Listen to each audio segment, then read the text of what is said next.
Welcome to MegaNet Gaming, and today I'm going to do something I haven't done yet, which is to review the same game separately for two different platforms.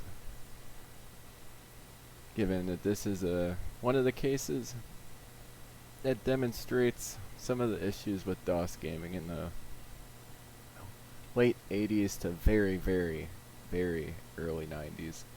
I guess we go back to the mid 80s as well. During a time when the Amiga, the Atari ST, and many other computers actually did quite better at gaming than your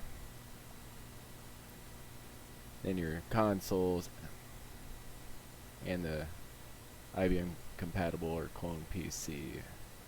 We're going to start off with the NES version of this game. And it is Blades of Steel.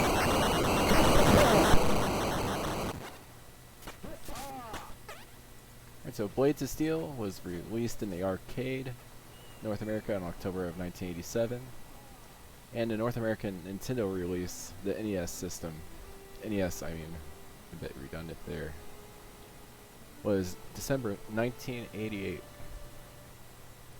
This game remains to be highly regarded by fans, given its simplistic gameplay, yet it's ultra responsive, fun, and even somebody that doesn't necessarily enjoy all the intricacies of hockey can sit down and play this game and have a good time.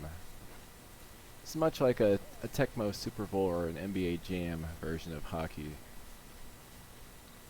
This game was developed by Konami and published by Konami, and as single player and multiplayer, you can do exhibition or tournament matches, with the tournament being similar to the NHL playoffs.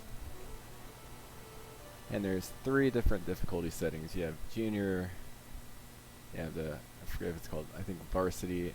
Oh yeah, it's a varsity or junior. So it's like basically high school, college, and professional. There are 8 teams. Each one had an actual NHL team at the time, but there was no NHL license. You have 4 Canadian cities: Toronto, Vancouver, Montreal, and Edmonton.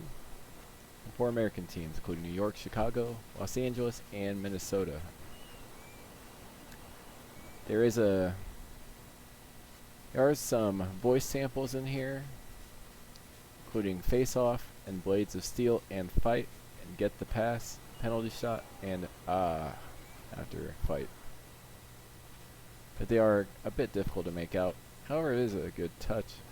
Yeah, the gameplay, you kind of feel like you're skating. Sometimes some of these older games you couldn't tell whether it was soccer or hockey based on the players' movements, but here there's actually the right momentum and just the sliding feeling you get for being on ice. So it's very simplistic gameplay. It's fast, it's responsive, and it does everything it needs to do to be a fun sports game. I mean, the real drawbacks are issues that, some of them are issues I'm not concerned with, and other ones are just a product of technological advancements. First off, you don't have actual NHL teams, you don't have actual NHL players, you don't have season tracking stats, you don't have a managerial mode and all of that. That game wasn't designed for that. This is an arcade game. It's not designed to be a simulation.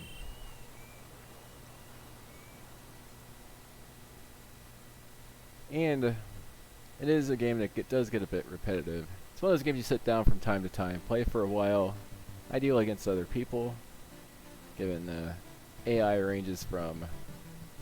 The AI isn't all that great. It's better than other NES sports games, but it's... The player AI, especially your own teammates, that just seem to kind of randomly move into place, regardless of what's going on. But anyway, it is a classic hockey game, and it's not because of stellar graphics or everything else. It's because they nailed the gameplay. And they create a game that you can still get this game for cheap. It's fun, and it's accessible to a beginner, a novice, yet has a skill ceiling that's high enough where you could have a highly skilled gamer still find enjoyment in this game. So where do I rate this? I mean, it is one of those games you only pick up from time to time. It is a bit simplistic, which is going to cause me to put it a little bit farther down on the list than many people would. But for what it is, it's definitely an excellent choice to pick up for your NES. I am going to give the game I'll give it a 7.5 out of 10, and a lot of that's just from replayability, especially if you're not going to play this game for long periods of time. But it is a game that 20 years later you can pick up and still enjoy. And I'm going to put it on the list. I'm going to put it above Solar Jetman and right below Abuse. That's Blades of Steel for the NES. Excellent basic little hockey game that nails all the fundamentals of an arcade style sports game. Doesn't offer much else, but it is a game that you should have in your collection, especially if you play games with other people. If you enjoyed the review, please like, subscribe, and have a great day.